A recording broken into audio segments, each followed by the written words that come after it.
Hello friends, madam और sir, आज है 17 सितंबर 2022 और आप सभी लोग का स्वागत है स्टॉक मार्केट किंग चैनल के ऊपर। तो दोस्तों, आज हम लोग बात करने जा रहे हैं, जैसे कि आप जानते हैं छुट्टी का दिन है, सैटरडे है, लेकिन मार्केट में क्या है, जिस तरह से पिछला दिन यानी कल जो लॉस किया है, तो बहुत अच्छा वाला ये छुट्टी नहीं बीत रहा है। हालांकि मुझे अक्सर मैं सैटरडे को वीडियो ही नहीं शूट करता हूँ, बोलता हूँ कि सबको आज शांति करना चाहिए, मुझे भी इवेंट शांत करना चाहिए, ठीक है ना। कोई बात नहीं, बात को हम लोग कंटिन्यू करेंगे। और एम्फेसिस के बारे में बड़ी गिरावट दिखाई दे रहा है, देखिए 3.5% से ज़्यादा। हालांकि मैं 3.80 के करीब तक देखा था मैं गिरावट। कोई बात नहीं, 74-75 रुपया गिरावट है। अगर इसका एक साल का चेक करें क्या किया है एक साल में, देखिए करीब 35% का लॉस कर चुका है आईटी सेक्टर की कंपनी। करीब 1100 रुपया को क्या है कि ये लॉस कर चुका है ऑलरेडी, ठीक है। तो ये बहुत अच्छी बात नहीं है। सीधे मैं आपको लेके चलूंगा कहाँ पे, मैं आपको लेके आया हूँ स्क्रीनर के ऊपर, और कंपनी का नाम एम्फेसिस। Market cap 37,934 crore. तो लार्ज कैप कंपनी है, लेकिन इन्फोसिस के टक्कर की इसकी मार्केट कैप नहीं है, ठीक है ना। स्टॉक का पी रेशियो का बात करें 25 का, आर ओ सी की बात करें तो 27.4 का, आर का बात करें 21.2 का। डिविडेंड बहुत अच्छा देती है कंपनी, फेस वैल्यू 10 रुपया का, 52 वीक हाई लो। ये तो बेसिक इन्फॉर्मेशन हो गया। मुझे लगता है कि इसका पेयर ग्रुप कंपैरिजन भी करना चाहिए। देखिए ये हो गया एम्फेसिस, जिसके ऊपर हम लोग बात को कंटिन्यू करेंगे। पी रेशियो 25 का। आप यहाँ देखिए L L N T technology का देखें आप, या टाटा एलेक्साई का देखें, तो कितना ज़्यादा है इसका जो रिलेटिव कंपनी है।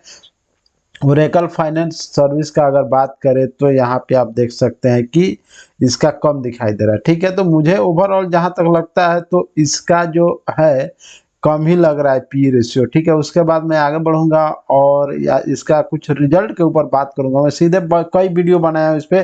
तो सबसे पहले मैं नेट प्रॉफिट के ऊपर ही बात कर लेता हूँ, क्योंकि मुझे वीडियो छोटा बनाना है। तो 392 करोड़ से बढ़ के 402 करोड़ हुआ है। नेट प्रॉफिट में तो ग्रोथ है, ठीक है ना।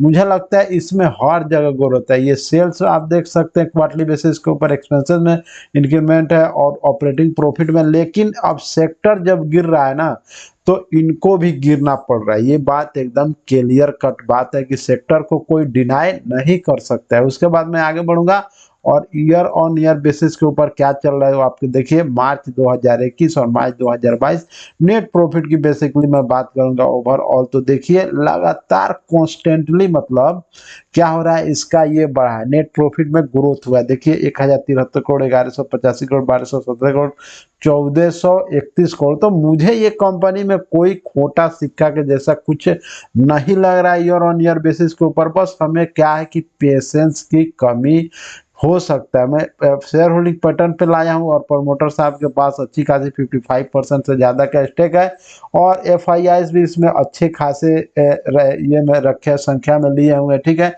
डी आई आईज की बात करें तो ये भी देख सकते हैं। और हम और आप जैसे रिटेल निवेशक जो है ये बहुत कम माल लेके बैठे हैं। जहाँ तक मुझे लगता है इतना भी अच्छी बात है रिटेल निवेशकों का होना। उसके बाद सीधे आपके सामने चार्ट ओपन करूंगा। देखिए जब ये हाई बना के अपना आया है 3600 के करीब में, तो उधर जाने का एक बार कोशिश किया, लेकिन मार्केट में जो वोलेटाइल है, तो बाकी लोगों को तो मालूम होगा इतना जल्दी आईटी सेक्टर में तो नहीं ब्रेकआउट होने जा रहा। तो जो इंटेलिजेंट है वो लोग तो समझते हैं, लेकिन कुछ लोग होता है कि इसी तेजी में बाइंग कर लेते हैं। जो नए लोग होते हैं उनको मैं नया ही बोलूंगा, भले वो 1 साल से काम कर रहे हैं, ठीक है ना।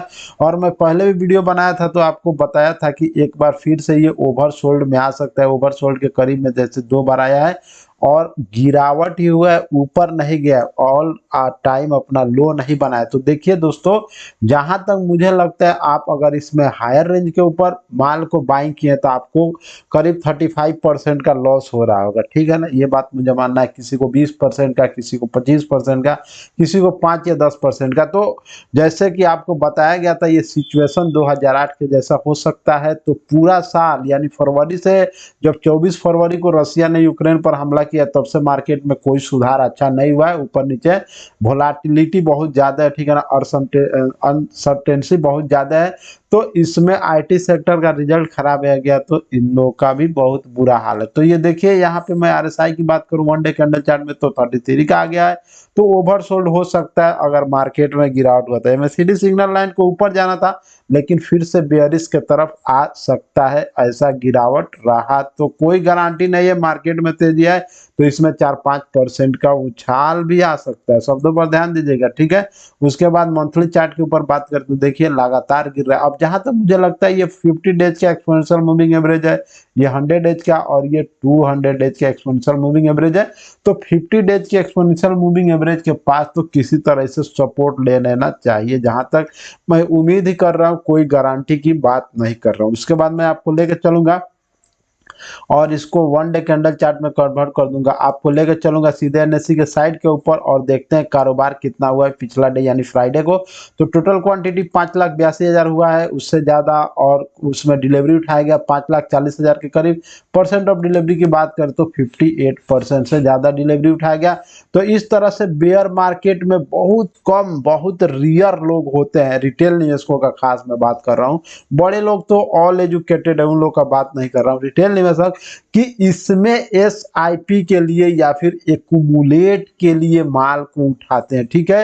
अब मैं आपको लेके चलूंगा सीधे कहां पे, इसको लेके मैं आया हूं टिकट टाइप के साइड के ऊपर रिसर्च करने के लिए, बहुत अच्छा प्लेटफॉर्म है। और देखिए 28 एनालिस्ट का राय है जिसमें से 71% एनालिस्ट का मानना है, लगभग 20 एनालिस्ट का मानना है कि आपको इसमें बाइंग करना चाहिए। फोरकास्टिंग फॉर सितंबर 2023 यानी एक साल आगे के लिए अगर हम लोग बात करें तो मेरा रिचार्ज खत्म है तो हाई मीडियम लो नहीं दिखा सकता, लेकिन हाई यहाँ पे आप देख सकते हैं 2839 रुपीज का हाई है एक साल आगे के लिए, मीडियम 2187 रुपये का और लो 1535 रुपीज का। लेकिन इसमें कोई भी परफेक्ट नहीं है, शब्दों पर ध्यान दीजिए, ये और इससे ज्यादा हो सकता है, इससे ज्यादा हो सकता है, या ये 1535 और नीचे हो सकता है या ऊपर। इसको ऐसा ही लिखा गया है क्योंकि जो प्रो लेगा इसका उसी को सही दिखाया जाता है, ठीक है। तो एक बार फिर से मैं आपको आपके सामने इसका चार्ट रखना चाहूंगा और मुझे लगता है कि अगर आप 3 साल के लिए या कम से कम आप अपने बच्चों के भविष्य के लिए, ठीक है ना, मार्केट में काम करते हैं, मतलब लॉन्ग टर्म निवेश के लिए देर टाइम आपका भविष्य उज्जवल हो, तो मुझे लगता है कि आईटी सेक्टर की ये अच्छी कंपनी है, दिग्गज कंपनी है। मार्केट कैप भी इसका कम है और इसमें ग्रोथ अभी बहुत बाकी है, हालांकि लार्ज कैप कंपनी है। टीसीएस और इन्फोसिस के जैसा होने में अभी इसको बहुत ज़्यादा चलना है ऊपर की तरफ। तो मुझे लगता है कि एसआईपी कर रहे हैं तो करिए, कंटिन्यू करिए, एक्यूमुलेट कर रहे हैं तो करिए, कंटिन्यू करिए। डरने की मुझे लगता है बहुत ज़्यादा ज़रूरत नहीं है इसमें। मुझे जहाँ तक, मेरी पर्सनली बात कर रहा हूँ, ठीक है ना, मेरी बात को आपको बिल्कुल इग्नोर कर सकते हैं। अपने फाइनेंशियल एडवाइजर से कंसल्ट करिए कुछ भी करने से पहले और अपना खुद का रिसर्च करिए, क्योंकि कोई भी डिसीजन लीजिए तो आपका नॉलेज ग्रो हो, ठीक है ना। आपको लॉस हो तो भी ग्रो हो, ठेस लगे, धक्का लगे तो भी आपको नॉलेज ग्रो हो, ठीक है। तो वीडियो को वाइंड अप करूंगा, वीडियो अच्छा लगे तो लाइक और चैनल पे पहली बार है तो सब्सक्राइब तो आपको करना ही चाहिए। तो वीडियो को वाइंड अप करूंगा। Thank you again watching this video. Thank you gentleman.